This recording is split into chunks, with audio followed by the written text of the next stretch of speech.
Burkina ഫാസോയിലെ തീവ്രവാദ ആക്രമണങ്ങൾ ഏറ്റവും കൂടുതൽ ബാധിക്കുന്നത് വൈദികരെക്കാൾ കൂടുതൽ മതബോധന പരിശീലകരെയാണെന്ന് ഖായ രൂപതയിലെ മതബോധന പരിശീലന കേന്ദ്രത്തിന്റെ ഡയറക്ടർ ഫാദർ എഡ്ഗാർഡ് ഔഡ്രാഗോ. ബുർക്കിന ഫാസോയിലെ സഭയുടെ ധീരന്മാരാണ് മതബോധന പരിശീലകർ. വൈദികരുടെ എണ്ണത്തിലുണ്ടാകുന്ന കുറവ് മൂലം സ്വന്തം ജീവിതത്തിന് അപകടമുണ്ടാക്കുന്ന സാഹചര്യങ്ങളിൽ പോലും ഗ്രാമങ്ങളിലും കുടിയിറക്കപ്പെട്ടവരുടെ ക്യാമ്പുകളിലും വിശ്വാസികളുടെ ഇടയിലും നെടുംതൂണായി മാറുന്നത് അവരാണ് എന്നും ഫാദർ ഔഡ്രോഗോ പറയുന്നു.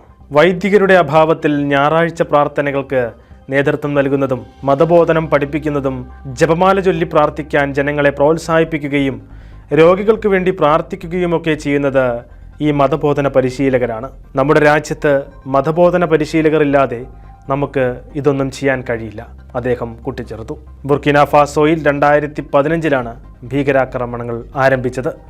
2021 അഫ്ഗാനിസ്ഥാൻ, ഇറാഖ്, സൊമാലിയ എന്നീ രാജ്യങ്ങൾ കഴിഞ്ഞാൽ ലോകത്തെ ഏറ്റവുമധികം തീവ്രവാദ ഭീകരത ബാധിച്ച 4ാമത്തെ രാജ്യമായി ബുർക്കിന ഫാസോയെ US സ്റ്റേറ്റ് ഡിപ്പാർട്ട്മെൻറ്റ് വിലയിരുത്തി.